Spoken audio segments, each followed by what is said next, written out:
OMGs or snaps. We have action, liftoff, whatever you want to call it.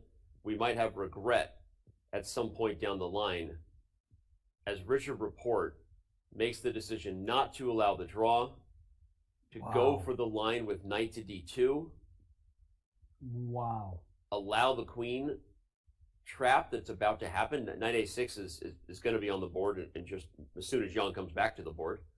But if Rapport goes on to lose this game from that decision and Jan's lead is extended going into the back half of the event, we are never going to forget this decision by Richard Rapport. But I think from Rapport's perspective, and I've been kind of dwelling on this because I was saying this would never happen. He's not going to play on. This is Jan's preparation. This is too risky. From his own point of view, he's drawn 6 games, right? If he drew this game, which he could have, he had that on the table, it would have been 7 draws. He probably would have been starting to feel like my chances are slipping of winning. And he doesn't care who wins Fabiano's chances, if it's not him. He wants to win. Yeah. So from that perspective, I mean, I have to continue to give him a lot of credit that he is willing to fight every single game. He is. We saw it just for him getting here against Dmitry Andreikin.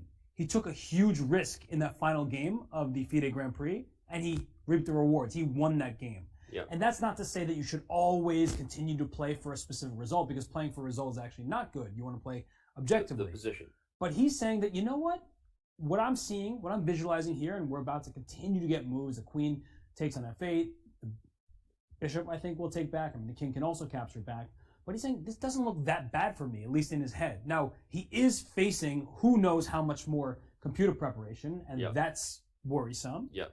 But as we look at the position, as pretend like we're sitting at the board trying to figure this out for the first time, I mean, you do the material count, right? We were just talking about before, that you get 2 rooks and a pawn for a queen. That's a lot. Your king doesn't feel that safe, but black doesn't have that many pieces remaining to go deliver a checkmate. And if black, Ian Nepomniachtchi, tries too hard to win this game, look who has an extra pawn on the queen side. Maybe I can get a passed pawn going and get my rooks activated. And white definitely has a chance in this game. So, I know I was probably a bit harsh earlier in saying that there's no way he can do this. But now that I'm looking at it, why not? Okay.